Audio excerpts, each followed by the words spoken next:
Keir Starmer is a lawyer, and I think that tells you pretty much everything you need to know about him. Yeah. I mean, I feel like Keir Starmer, if he was in charge of the country, he'd run it like your local Tesco Express. Everything's normally in stock. It's open for reasonable hours. Never any supply chain problems. Yeah, sure, the prices go up once in a while, but to counteract it, you can get a club card and get a £3 meal deal. Winner.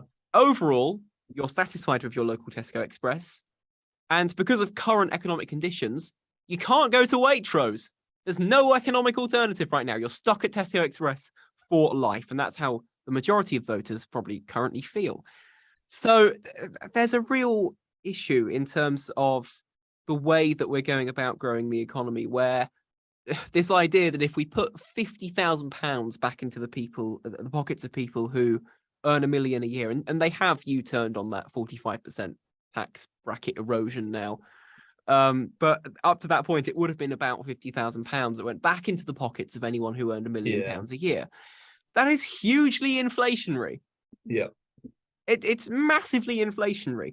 And also, rich people, I'm not sure if anyone's noticed this, they don't spend money if you give them more money. No, they put it in a bank account. They put it in a bank account, or they put it into the markets where real people never see it again. Trickle down economics, Tom. Come on, trickle down. Reaganomics. It's my favorite kind of economics. Reaganomics was the idea was that you could somehow miraculously spend your way out of a recession. Which in certain conditions, if you spend enough, if you're willing to borrow enough to do so, you can feasibly spend your way out of a recession. The thing is, we're not spending anything. We're just putting more money in rich people's bank accounts while borrowing more. Bubble up economics works.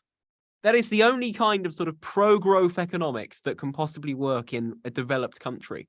I think that's why a lot of people are looking at Labour, though, isn't it? Because their plans are going to give more people down the bottom, as well as people at the top, to be fair, more money.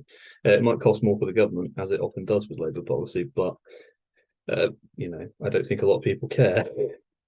In a sort of by a pure percentage proportion argument, if you gave someone who was earning £25,000 a year a 10% pay rise, and if you gave someone who was earning £350,000 a year a 10% pay rise, who would spend, in percentage terms, more of their newfound money? And I would bet 95 times out of 100 it's a person on 25 grand a year, because they need that money to live. Yeah, absolutely. They need that money to avoid going into debt. And therefore, more of that money goes directly into the economy. It pays for more at the local shop, at the Tesco Express, if we come back to that analogy. And from there, it goes into the pockets of people who work at the Tesco, and they go and spend money. And the money bandies about. Sure, it doesn't bandy about at HSBC bankers, for example, but it does bandy about between people who actually keep the economy going. And that is what saves jobs. It's trying to make places like sort of Yorkshire and the Humber and places like that more like London in terms of economics. And I don't think it's something that it can't be done overnight. And also, no, some cases the people there don't want it to happen. You have to keep that in mind, that a lot of those people still remember mine closures and things like that. So they're not going to trust economic policy coming out of the government. So no, and trying to turn old mining towns into free ports and science zones and deregulation areas, I've heard rumored, where employee regulation and workers' rights will be sounds a bit like severely. International zones, like they had in the 20th century, early 20th century.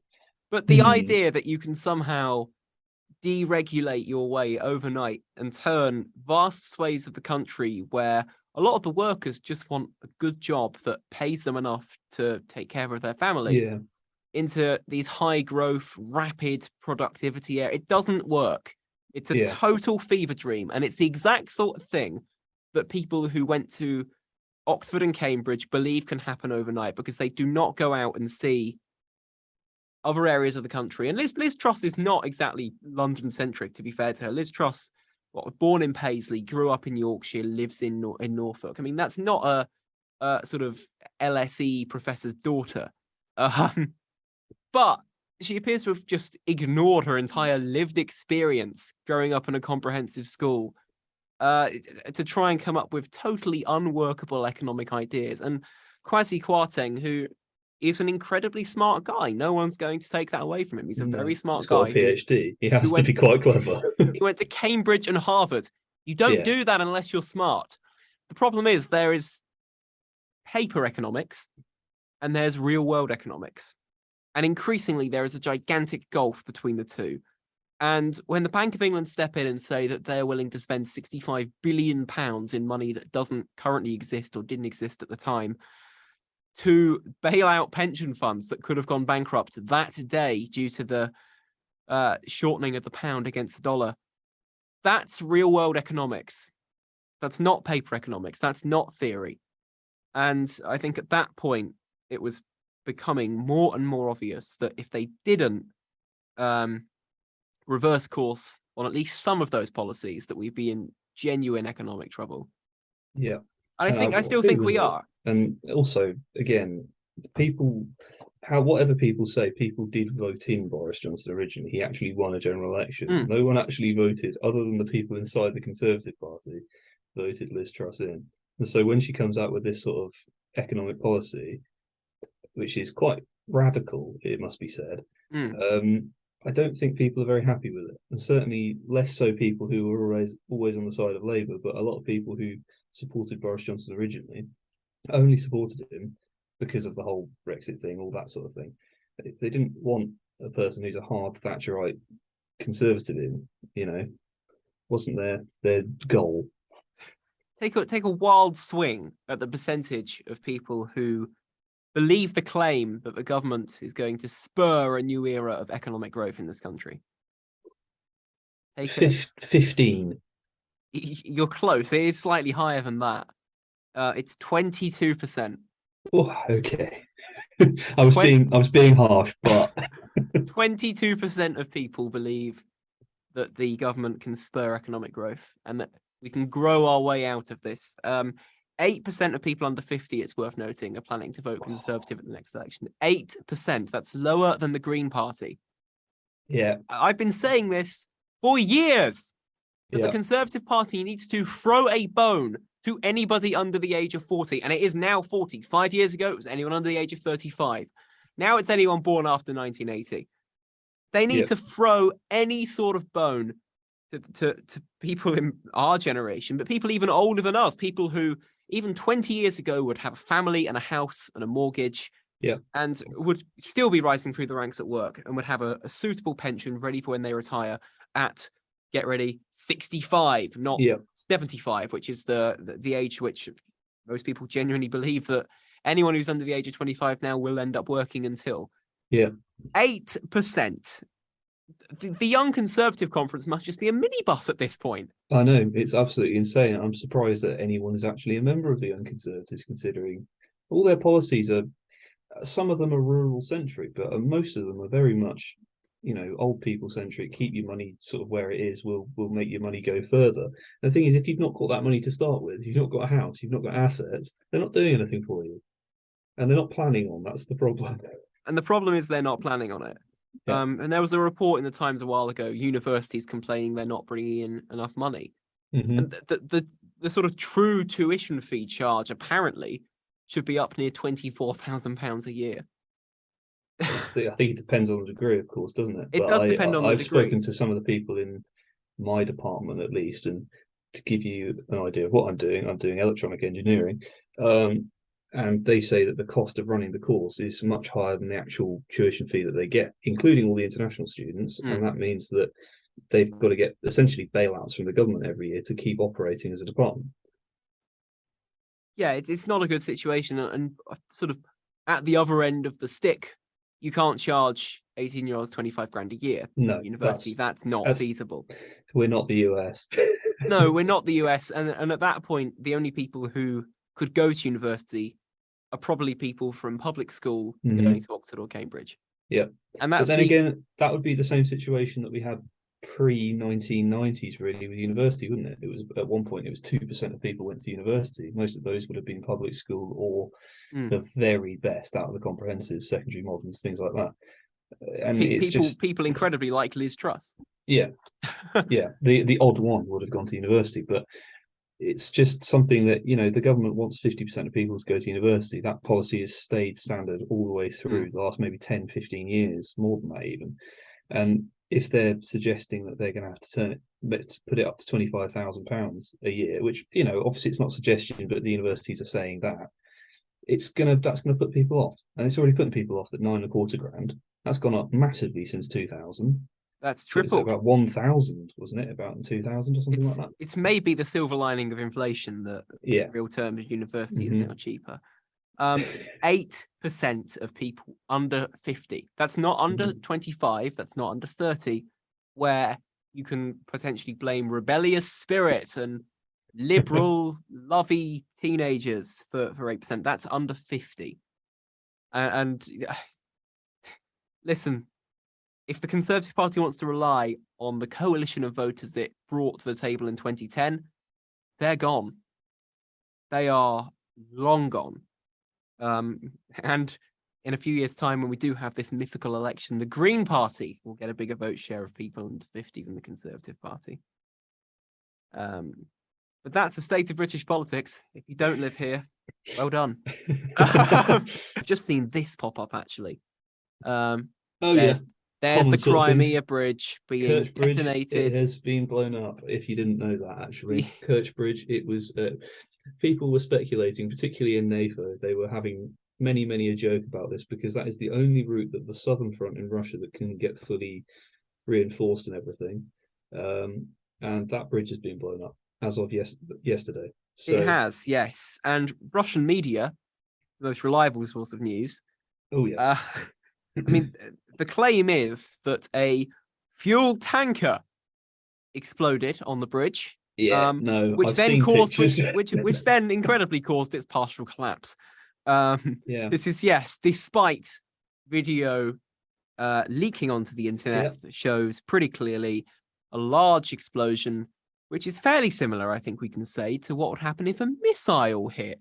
Oh, something of that kind. I mean, yeah. What they're trying to claim now is that someone was smoking while driving a truck full of ammunition. That doesn't seem possible to me, largely because, you need a rather large fire, I'd say, to light a lot of, fuses on large missiles, explosives, shells, things like that.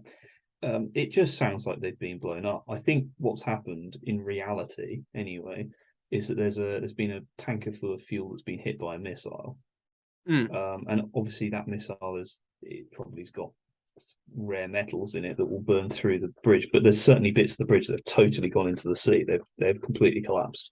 There's parts of the actual carriageway that have gone into the sea, and this is a hugely consequential route into Crimea from Russia. It's one of the hallmarks of Russia's annexation of Crimea was actually getting that bridge fixed up, getting that bridge in place, and maintaining that bridge. And it's engineering wise is a marvel of modern engineering. I think it's something like 12 miles long. It's ludicrously long. It's incredibly long, a gigantic bridge, and the symbolism, I think, that the bridge partially collapsing into the sea brings just shows that Russia are beatable. Russia have been weakened, and Russia's president, now 70-year-old president. Happy birthday, Vladimir Putin. Oh yeah. Hope you like bridge blown up on his birthday. Hope you like your birthday present. Yeah. And that Russia's president is probably not the overriding single gigantic force of doom that everyone thinks he is. I think the other thing is, when you look at the conflict in Ukraine right now, it's quite clear that the Russians aren't doing too well. And certainly they've taken some land, but that's early advances. But since Ukraine's been reinforced and all that sort of thing, they've been really struggling recently. Much to the joy of Ukraine, I'd say. The other thing, of course, is that Russia has annexed 4 separate sections of eastern Ukraine, and they've done this with referenda. Yeah. Now, the 1927 Liberian general election It springs to mind, doesn't it? is commonly regarded as the most rigged general election of all time. How on earth those referendums could ever be classified as legitimate is totally beyond me.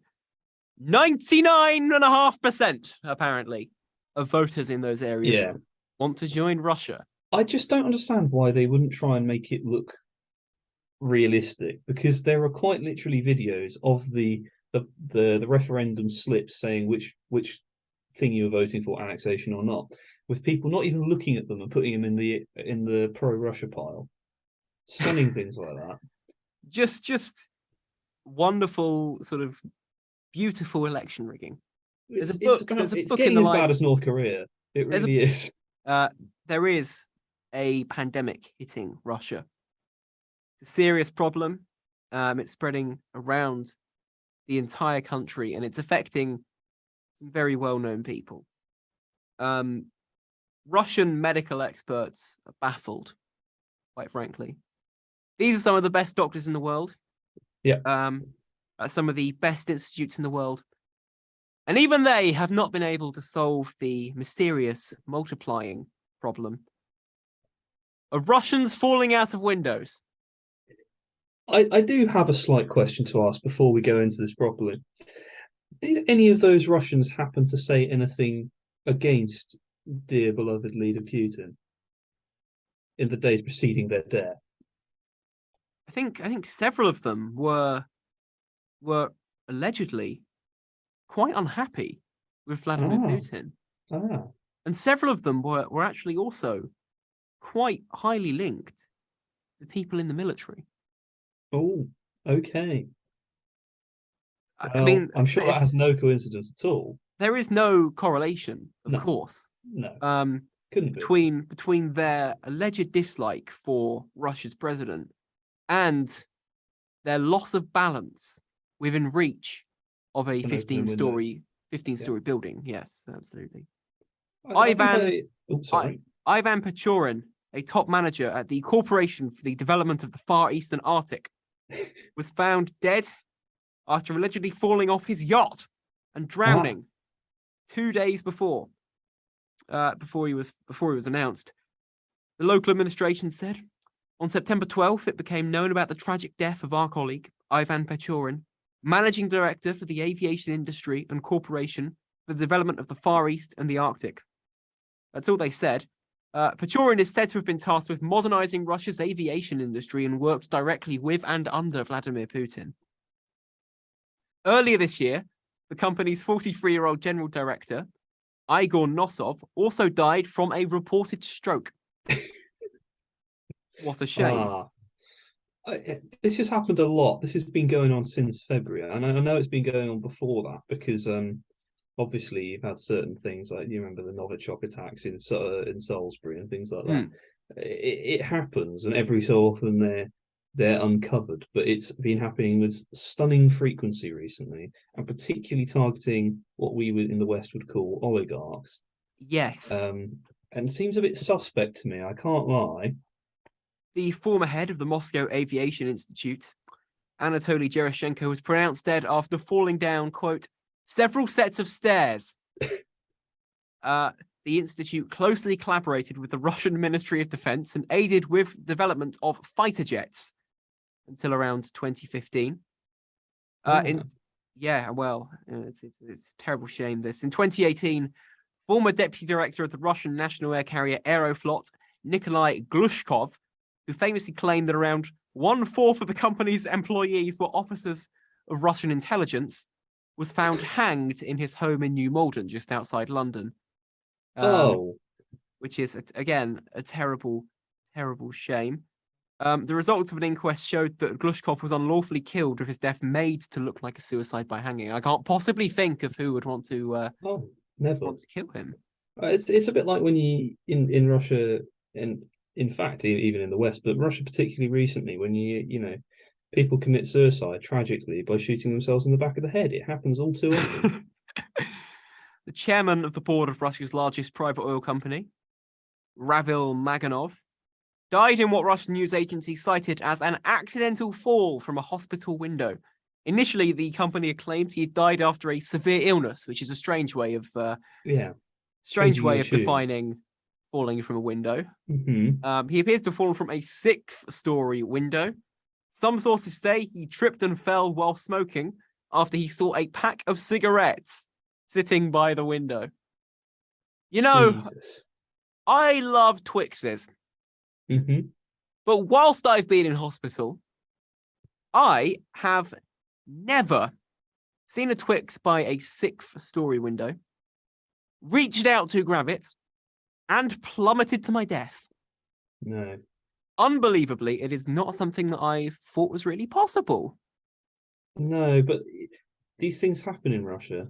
It's a strange place with very little health and safety, as is evidenced by the recent Lada cars coming out of Russia with no seatbelts or any other safety features, largely because they need to get these components from the West, and they've been embargoed. So, safety is an issue in Russia, and I feel like their windows are probably no different. Although it does seem a bit suspect again. Absolutely. Meanwhile, in Spain, Ooh. lovely sunny part of the world, the former head of the gas giant Novatec, personally worth 400 million euros, Sergi Protosenya, was found dead with 2 members of his family. Which is, again, a terrible shame. I do feel like these Russians need better security. Clearly, I think personally, what these oligarchs should do is, knowing that this spate of terrible, tragic accidents has happened, they should go to their government and they should say, "Dear Mr. Government official, or Mrs., this terrible spate of death is afflicting many facets of the Russian oligarchy. We need protection." And hopefully the government will, of course, do the right thing and protect them. I can't see it happening, I'll be honest. Yeah, to be honest, no. This has happened far too often. They're screwed. But then again, what can they do? Their yachts have been repossessed by Monaco. Moving on to matters in North London, and last night, the US women's national soccer team came to town, which I'm sure you can tell by my tone. I'm a massive fan of Megan Rapinoe. I have no idea what's happened here. Okay, so strap yourselves in. Oh, I am. I'm the ready. USA, in women's football terms, are the prime Barcelona of men's football. They are the unassailable, invincible, Darth Vader, Death Star, marauding force of women's football. They've won 4 World Cups. They've won 4 Olympic gold medals. They are impervious to oncoming footballing forces. Now, England's women's football team did a great job this summer. They brought football home, as every newspaper front page said. And this was the first real test. We did win 9 or 10-0 at some point in the intermediate period, but this was the first real test of how good we actually are at football. And the US women's national team, they came to town. They put out a relatively strong team. There were some injuries, but we had some injuries. And we won 2-1. And because the Americans, as they always are sporting, they're fair, they took this loss with absolute dignity and grace. Did they now? Of course they didn't. Everybody on Twitter is really annoyed. Oh, VAR should have made this call. VAR should have made that call. At one point, a penalty was given against us for a shot that hit one of our defenders on the bum. Yeah, that's a penalty for handball. Of course it is. These things go both ways. VAR did overturn that one.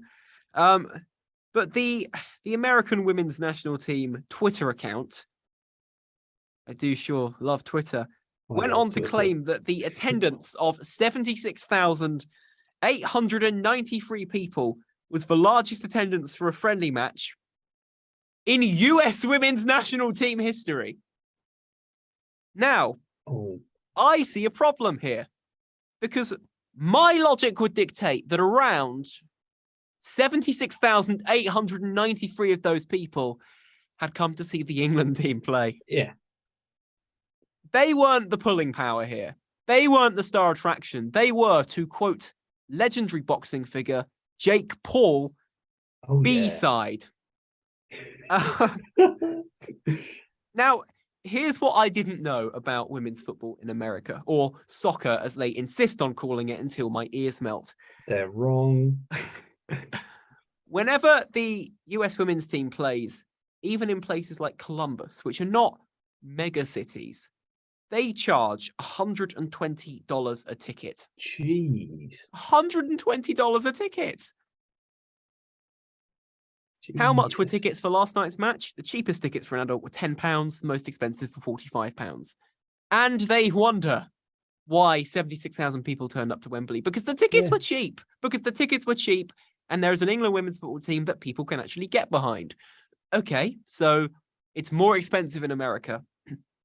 You know what the biggest complaint I saw online was about last night? Pardon me. Is that people booed. People booed Megan Rapinoe. They booed the opposition team. And the Americans were offended by this. That sounds like football to me, to be honest. That sounds like every football match I've ever been to. I've never in been my to a life. football match where there hasn't been some form of booing towards the opposition manager, the referees, or just some player doing something wrong. Americans genuinely believe that girls' soccer and women's football, women's soccer, it exists in this bubble where everyone turns up with picnic baskets and peanut butter and jelly sandwiches and giant Mountain Dews. And everyone sits there and has a wonderful time and they're kind. And if someone falls over or miskicks the ball or misses from 2 yards out, it's okay because it's the taking part that counts.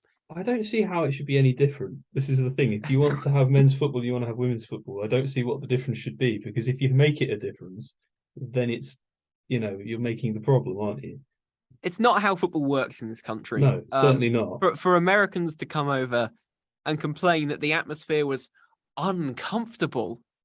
You're an opposition fan. Of course it's uncomfortable. Yeah, that's what it's meant to be. You're at Wembley of all places. And they were angry that Megan Rapinoe got booed because she is, of course, goddess. We can't boo Megan Rapinoe. I can Sorry. boo Lionel Messi. I can boo Megan Rapinoe, Booing your opposition's best player happens at every single Premier League, Football League match. That's standard procedure. I am actually happier that this culture is beginning to emerge within women's football. I actually think it's brilliant for the game. I think it will bring in more fans from the Premier League. It will bring in more fans from men's football because they know they can go and watch a women's match. And the only thing that's different is the gender of the players on the pitch. Yeah. The they don't have to change how they act in the stands. Everything's more or less the same.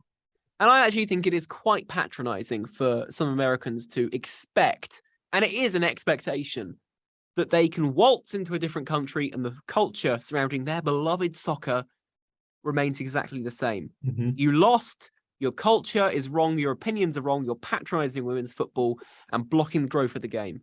And that's the truth of it. Yeah. And that's the truth of it. And you know why? And I don't blame them for this. They want to keep their team on top. Sorry, new era, new champions. And we're coming for the World Cup next year.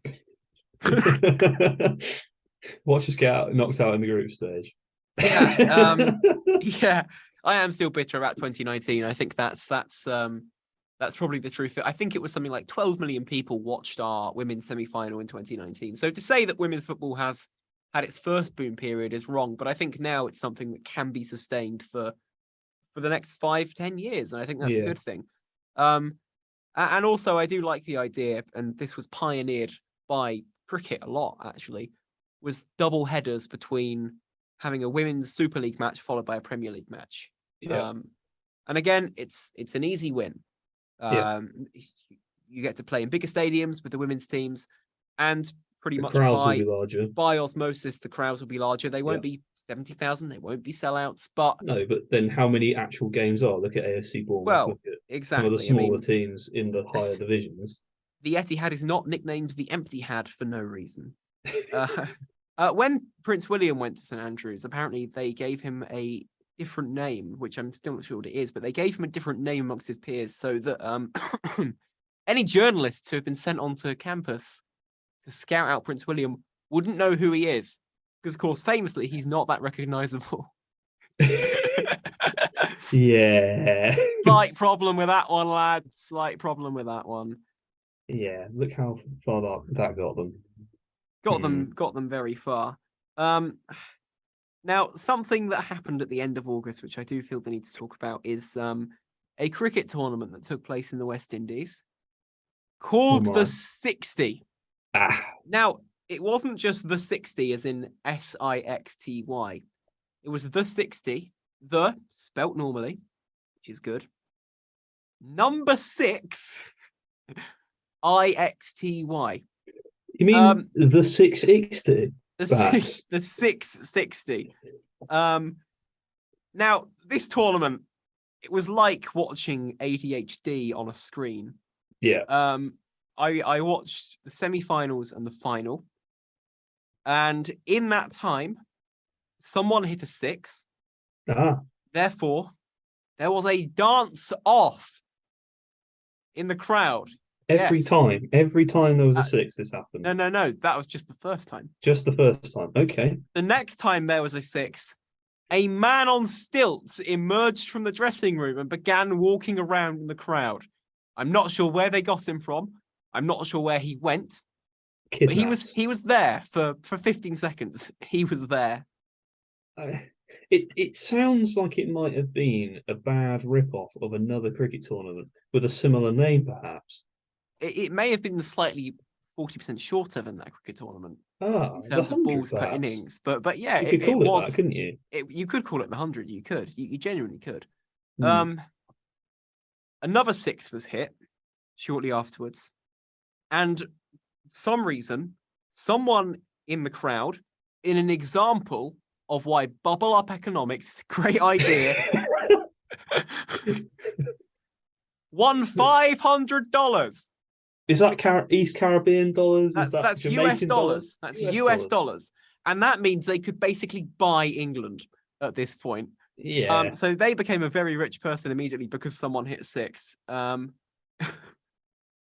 mean, the entire thing was madness. There was a point in the game where the umpire would put his hand to his ear in the shape of a phone, right, jiggle it about to indicate that the fans, the just sort of blob that is the fans, had nominated the following ball to be the mystery free hit. I forgot about this. Now, that meant that for one random ball in the innings, you could not be out, excluding runouts. And it was fan voted.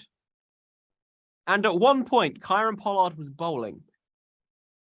The umpire took his hand, raised it to his ear, jiggled it about, and Kieran Pollard, a world-class international level bowler, sank to his knees. That is not a rational reaction. He looked distraught. He looked like someone just shot his cat. Like someone had just taken his pet cat, looked back and put 2 bullets in it. That was the level of reaction to someone saying he was depressed. That was the reaction to conceding a free hit. That, by the way, had to happen at some point and was not anything that he had done. This tournament disturbed me greatly. It's theatre. It's not cricket. By the way, you only had 6 wickets. 6 wickets, okay. Yeah, so I mean that was a new feature. They brought a full team of 11 though. A full team of 11, yep. Presumably some people were just fielders. That was their whole purpose. So sad, specialist fielder. It's really depressing. There was other rules. Some of the other rules included hitting 2 6s in the first 12 balls would unlock an extra power play over. Which is just keep them coming at this point, really. I actually think there should have been more crazy rules. I actually think if you hit a 6 off the last ball, it should be worth, screw it, 15. It just was insane. I remember seeing the odd bit of it and going, what is going on? I mean, I feel like that with the 100 anyway, but it was worse. The worst thing that the 60 did by a long way was exhume the ghost of Chris Gale to return to playing cricket. Man, yeah. How long's he been retired for now? It's been a year or two. It's been a year. It's coming up to a year. And he batted at 5. Right. He didn't run. Of course he didn't run. It's Chris Gale. He just stood there and tried to hit sixes. And tried to hit sixes, and tried to hit sixes, and tried to hit sixes. That sounds like Chris Gale, though. Now, his role in this was tournament ambassador. The trophy was called the Chris Gale Trophy. His team won, and he presented the trophy to himself. That in just an insane moment. That sounds like an ego boost, but if it was anyone but Chris Gale, I'd go, Jesus. But it's Chris Gale. It just makes sense, doesn't it? It basically had to happen. Yeah. I actually think the ICC, if, by the way, this tournament wasn't just total nonsense, the ICC could probably would have rigged that anyway, yeah. Look into match fixing, please. Overall, though, if you enjoy ADHD on your screen, it's worth a watch. It's just sixes and wickets and dancing and money and unlockable power play, free hit, no balls. Insanity, really. It's the one thing I will give it credit for is that if you looked away for even a fraction of a second, you probably missed something that was really important to the match. Yeah. So, yeah, you had to keep your eyes on it at all times. Quite tiring in a way, especially when a lot of cricket sometimes is just have a sleep, come back in 20 minutes, nothing will have changed. I just want to try something. I've got these buttons here, and apparently if I press them, they play jingles. They do, so I'm going to try it. I don't know if it will work over Zoom, but... Oh, God, I can hear it.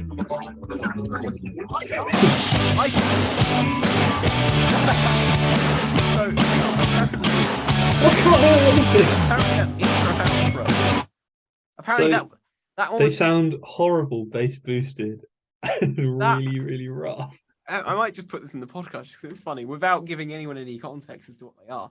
So that one was called intro outro. This is laughter apparently. Oh my lord!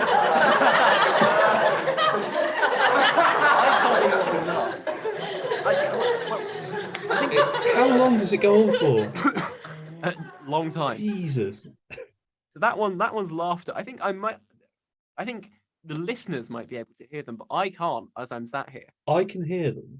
So I can hear them. They are recording because they're coming through as my audio, but I physically can't hear them. This one is applause. Probably guess what that's going for. I haven't got anything from that. No, apparently that one doesn't exist. This is sad trombone. Yeah, that's what I thought it would sound like. It's sad. It's a trombone. This one, I don't know. It's called rim shot, which could mean many things. That's the thing on the drums. Yeah, it's kind of. I didn't hear that properly because it came through strangely, but I do imagine that's the sort of the joke thing they do with the. Yeah. You know. This one's called scary. And it's not playing any. Oh. No, I've not got anything from that. No, okay. Scary doesn't work. Crickets. I can hear some sort of chirping, but I can't get it. It's not coming through properly. Okay. And harp. It's just like a standard. Oh, okay. That really destroyed harp. my ears there. That was lovely. So that is they're the sound effect buttons that are on this podcasting deck that I have. I'm not completely sure why they're there, to be honest. Just, I suppose, for examples, you know.